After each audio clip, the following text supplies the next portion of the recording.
اس وقت شیطانی کوشش یہ ہے کہ سب کے اندر خرابیاں تلاش کرو. سمجھتے تھے کہ یہ کام چمن کی طرح ہے. یہ دعوت کا کام سنو عجیب بات ہے اس کی، مطلب کہ دعوت کا کام چمن کی طرح ہے. اس میں داخل ہونے والوں کی دو قسمیں ہیں. اس میں داخل ہونے والوں کی دو قسمیں ہیں. ایک قسم تو وہ ہے جس میں داخل ہوگی شہد کی مکھی بن کر. کیا بن کر؟ شہد کی مکھی.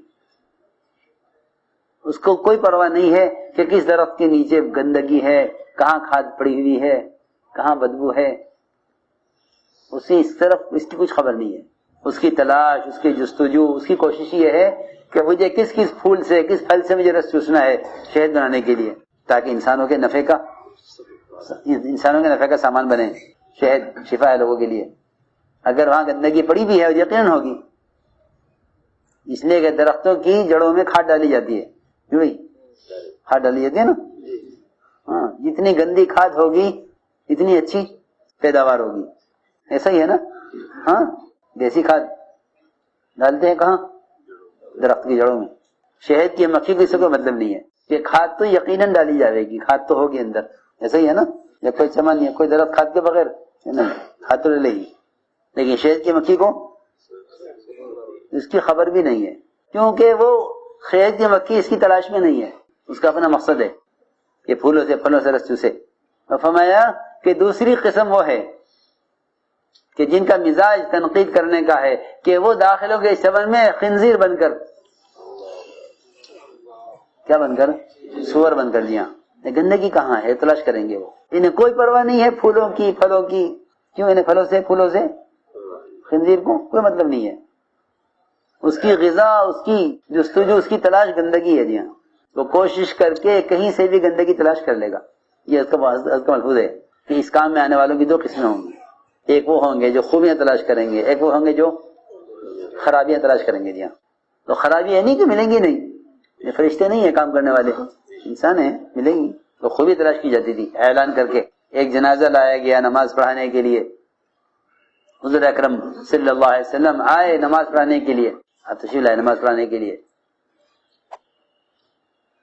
وہ آدمی اچھا آدمی نہیں تھا، روایت میں اپنی برائیوں میں، اپنی عادتوں میں مشہور تھا. وہ حضرت عمر نہیں چاہتے تھے کہ آپ نماز پڑھائیں. عمر رضی اللہ تعالیٰ عنہ نے حضور اکرم صلی اللہ علیہ وسلم کو اس کی نماز پڑھانے سے روک دیا. آپ نماز نہ پڑھائیے، آدمی اچھا نہیں ہے، آپ رہنے دیجیے، ہم میں سے کوئی پڑھا دے گا. جی ہاں، تو آپ نے یہ نہیں کہا ٹھیک ہے بھائی، عمر کی رائے یہ ہے، مصلحت کا تقاضا ہے. آپ نے تعلیم دی، حضرت عمر کو بھی تعلیم دی صحیح بات کی، اور صحابہ کو بھی تعلیم دی صحیح بات کی. کہ وہ کیا صحیح بات؟ کہ وہ یہ کہ اس آدمی کے بارے میں حضرت عمر کا خیال یہ ہے کہ یہ آدمی اچھا نہیں ہے، چلو ہم اس کی وہ خوبی تلاش کریں. آپ نے صحابہ میں اعلان کیا کہ تمام صحابہ بتائیں کہ اس مرنے والے کو کسی نے کوئی عمل کرتے ہوئے دیکھا ہے؟ اعلان ہوا صحابہ میں، اعلان ہوا صحابہ میں، کسی نے اس کو کوئی نیک عمل کرتے ہوئے دیکھا ہے؟ ایک صحابی کھڑے ہوئے، عرض کیا مجھے معلوم ہے اس مرنے والے نے اللہ کے راستے میں ایک رات پہرا دیا ہے، بس اس کے علاوہ ہم کچھ نہیں جانتے. ساری خرابیوں پر ایک رات کا اللہ کے راستے کا انتظامی لائن کا عمل، وہ بھی کیا پہرا دیا. جی ہاں، انتظامی لائن کی چیز ہے، رات کو اللہ کے راستے میں پہرا دیا. تو آپ نے فرمایا جو آنکھ اللہ کے راستے میں پہرا دینے میں جاگی ہے وہ جہنم کی آگ نہیں دیکھے گی. بس خوبی لوگ اسے کہتے ہیں جس کا آدمی کے اندر مستقل پائی جاوے. مستقل طور پر تو وہ آدمی برا، اور ایک رات کا اللہ کے راستے کا پہرا وہ مل گیا، وہ سب پر ساری خرابیوں پر غالب آ گیا. تمہارا عمر پیچھے ہٹ جاؤ، تمہیں کوئی حق نہیں ہے لوگوں کے اعمال کے بارے میں سوال کرنے کا، پیچھے ہٹو. یہ روایت میں اخر یا عمر لا تسأل عن اعمال الناس، عمر پیچھے ہٹو، مسلمانوں کے اعمال کے بارے میں سوال مت کرو، کون کیسا ہے، کون کیسا ہے، کون کیسا ہے. عمر نہیں پوچھ سکتے ہو کہ جنازہ مسلمان کا ہے یا غیر مسلم کا ہے، بس اس سے زیادہ سوال نہیں کر سکتے. آپ نے عمر کو پیچھے ہٹا کر نماز پڑھائی. میں اس کو عرض کر رہا تھا کہ خوبیاں تلاش کی جاتی ہیں اور لوگوں کی صلاحیتوں سے فائدہ اٹھایا جاتا ہے، لوگوں کی صلاحیتوں سے فائدہ اٹھایا جاتا ہے. جی ہاں، حضور اکرم صلی اللہ علیہ وسلم مشرکین کے بھی خوبیوں کو بیان کرتے تھے کہ فلاں کے اندر یہ خوبی ہے، فلاں کے اندر یہ خوبی ہے۔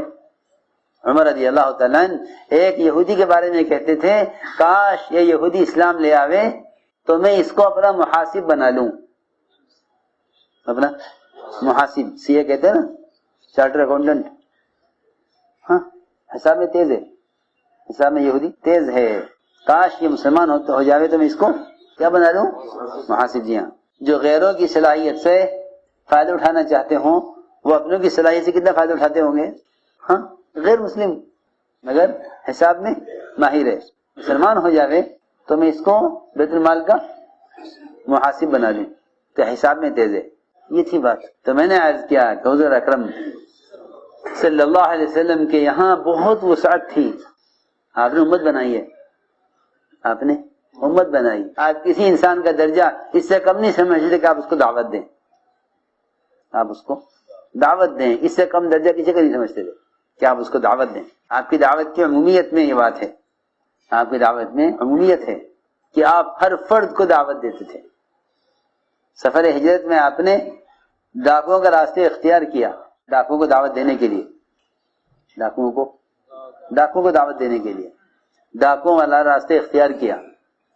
پھر آپ نے ڈاکوؤں کو دعوت دی، دونوں ڈاکو اسلام لائے آپ کی دعوت پر، دونوں ڈاکو اسلام لائے آپ کی دعوت پر۔ جی ہاں، دونوں نے اسلام قبول کیا، لیکن دو ڈاکوؤں کو دعوت دینے کے لیے خطرناک راستے اختیار کیا آپ نے، راستہ خطرے کا۔ صحابہ نے عرض کیا یہ راستہ تو ہے مگر اس میں خطرہ ہے۔ کیا خطرہ ہے؟ کہ اس میں دو خطرناک ڈاکو رہتے ہیں۔ فرمایا ہمیں ڈاکوؤں کے راستے سے لے چلو، ڈاکوؤں کو دعوت دینی ہے، ڈاکوؤں کو دعوت دینی۔ جی ہاں، ہم تو اللہ مجھے معاف فرمائے یہ سوچتے ہیں کہ کوئی خواص میں سے ہو جس کو دعوت دیں، خواص میں سے کوئی ہو جس کو ہم دعوت دیں، ہاں، اور آپ کی دعوت ہی ملے گا کہ آپ اپنے مقام سے نیچے اتر کر دعوت دیتے، مقام سے نیچے اتر کر ڈاکو کو آپ نے دعوت دی، دونوں نے اسلام قبول کیا۔ اس لیے آپ کسی انسان کا درجہ اس سے کم نہیں سمجھتے تھے کہ آپ اس کو دعوت دیں۔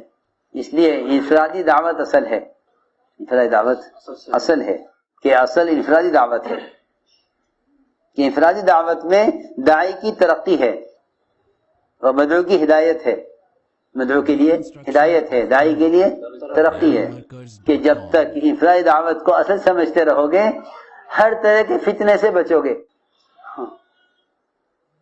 ہر طرح کے فتنوں سے بچو گے۔ جی ہاں، کیونکہ اللہ تعالیٰ کی غیبی نصرتیں سب سے زیادہ انفرادی دعوت پر اترتی ہیں۔ غیبی نصرت کہتے ہیں ایسے واقعات کا پیش آنا جس سے غیر اسلام قبول کرنے میں مجبور ہو جائیں، اس کو کہتے ہیں غیبی نصرت۔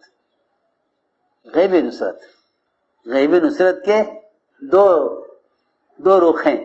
ایک رخ تو یہ ہے کہ ایسے حالات پیش آئیں کہ غیر اسلام قبول کرنے پر مجبور ہو جائیں۔ دوسری بات یہ ہے کہ غیبی نصرت کا مطلب یہ ہے کہ اللہ رب العزت ظاہر نقشوں کے خلاف مدد فرمائیں ایمان والوں کی، لیکن یہ دونوں نصرت کی شکلیں انفرادی دعوت کے ساتھ ہیں۔ تو حضور اکرم صلی اللہ علیہ وسلم ایک سفر میں تھے صحابہ کے ساتھ، آپ نے ایک شخص کو دیکھا راستے سے گزرتے ہوئے، آپ نے آگے بڑھ کر دعوت دی۔ فرمایا کہاں جا رہے ہو؟ اس نے کہا اپنے گھر جا رہا ہوں۔ آپ نے فرمایا کہ تمہیں اس بات کی گواہی دو گے کہ اللہ ایک ہے، میں اللہ کا رسول ہوں؟ اس نے فوراً کہا کہ آپ کی اس بات پر گواہ کون ہے؟ اس بات پر گواہ کون ہے؟ کون گواہی دے گا؟ آپ نے فرمایا کہ اس وادی کے کنارے پر جو درخت کھڑا ہوا ہے یہ گواہی دے گا کہ میں اللہ کا رسول ہوں۔ گواہی کون دے گا؟ درخت گواہی دے گا، یہ درخت گواہی دے گا کہ میں اللہ کا رسول ہوں۔ روایت میں ہے کہ درخت وہاں سے زمین پھاڑتا ہوا آیا آپ کے پاس۔ یہ میں عرض کرنا چاہتا تھا، غیبی نصرت انفرادی دعوت بہت اہم عمل ہے۔ جی ہاں، ہمارے میں تو گشت ہے نا، ملاقات آج کرنی آج نہیں کرنی، یہ تو ملاقات ہے۔ حالانکہ دو موقع اللہ تعالیٰ کے سب سے زیادہ اپنے بندے کی طرف متوجہ ہونے کے ہیں، ایک جب آپ عبادت میں ہوں صحابہ کے ساتھ، اور جب آپ دعوت دے رہے ہوں، الذی یراک حین تقوم وتقلبک فی الساجدین، یہ دو موقع دعوت کے اور عبادت کے، یہ دو موقع اللہ تعالیٰ کے سب سے زیادہ متوجہ ہونے کے ہیں آپ کی طرف۔ جو تو اللہ تعالیٰ ہر ایک کو ہر وقت دیکھ رہے ہیں، لیکن دو موقع بہت خاص ہیں، الذی یراک حین تقوم، جب آپ کھڑے ہو کر دعوت دیتے ہیں اور جب آپ نماز میں ہوتے ہیں صحابہ کے ساتھ. تو میں نے عرض کیا انفرادی دعوت مولانا صاحب کے اندر اس کی بڑی اہمیت تھی.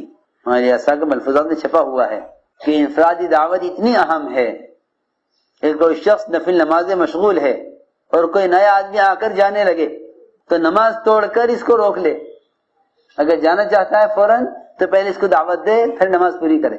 اگر ٹھہرنے والا ہے یہ تو پہلے نماز پوری کر لے پھر اس کو دعوت دے. ہاں ہم ذرا غور کریں، ہماری دکان پر دفتر پر کتنے لوگ آتے ہیں جاتے ہیں، کوئی نہیں. حالانکہ انبیاء علیہ السلام کا کام یہ ہے کہ وہ خطرے میں اور خطروں کے ماحول میں اور تہمتوں کے ماحول میں اور خوف کے ماحول میں دعوت کو نہیں چھوڑتے، دعوت کو نہیں چھوڑتے. یہ خوف کے ماحول میں خطرات میں وہ جانتے ہیں کہ دعوت کا چھوٹ جانا، کہ یہ دعوت کا چھوٹ جانا کہ اسباب نجات کا چھوٹ جانا ہے، کیونکہ دعوت اسباب نجات میں سے ہے. اسباب نجات میں سے کیا ہے؟ بلکہ سب سے بنیادی سبب نجات کا دعوت ہے. فلما نسوا ما ذکروا به انجینا الذین ینهون عن السوء. جی ہاں، کہ نہ ماننے والوں پہ جب عذاب آئے گا تو صرف دعوت دینے والوں کو نجات ہوگی. سنو، جی ہاں، اگر عذاب آ گیا نہ ماننے والوں پر تو نجات صرف دعوت دینے والوں کو ہوگی. یہ قرآن کی بات ہے کہ نجات صرف ان کے لیے ہے. فلما نسوا ما ذکروا به انجینا الذین ینهون عن السوء، کہ نہ ماننے والوں پر جو عذاب آئے گا اس عذاب سے وہ لوگ بچیں گے جو دوسروں کو برائی سے روکنے والے تھے. اس لیے میں نے عرض کیا کہ افرائی دعوت نجات کا بنیادی سبب ہے. افرائی دعوت نجات کا بنیادی سبب ہے. اس لیے انبیاء علیہ السلام کسی حال میں دعوت نہیں چھوڑتے. یوسف علیہ السلام نے جیل میں دعوت چھوڑی نہیں ہے. یہ بھی حالات ابھی موقع کام کا نہیں ہے. جی ہاں، ابھی کام کا موقع نہیں ہے. وہ جیل میں بھی دعوت چل رہی ہے، حالانکہ تہمت لگی ہوئی ہے، خوف کا ماحول ہے، جیل کی تنگی ہے، لیکن وہ جانتے ہیں. فرماتے تھے کہ ہر حال سے نکلنے کے لیے کام ہے. اگر کسی حال کی وجہ سے کام کو چھوڑ دو گے تو اس سے زیادہ برا حال آئے گا، اس سے بھی زیادہ برا حال آئے گا. جی ہاں، اس لیے افرادی دعوت کا مزاج بناؤ. کیا افرادی دعوت میں داعی کی بہت ترقی ہے. افرادی دعوت میں داعی کی بڑی ترقی ہے. تو یہ دو طرح کی نصرتیں ہیں. اس میں دو طرح کی نصرتیں ہیں. ایک تو یہ میں نے عرض کیا کہ ایسے واقعات پیش آئیں گے جس سے غیر اسلام قبول کرنے پر مجبور ہو جائیں. تو درخت نے گواہی دی اور دیہاتی نے اسلام قبول کر لیا. دوسری بات یہ ہے کہ جتنا بھی باطل ہے اس کے خلاف اللہ تعالیٰ کی جو مددیں آئی ہیں وہ دعوت پر آئی ہیں، محض عبادات پر نہیں. محض عبادات پر نہیں، یہ پکی بات ہے. دعوت عبادت کو جمع کرنے پر ہے نصرت کا وعدہ. نصرت کا وعدہ کس پر ہے؟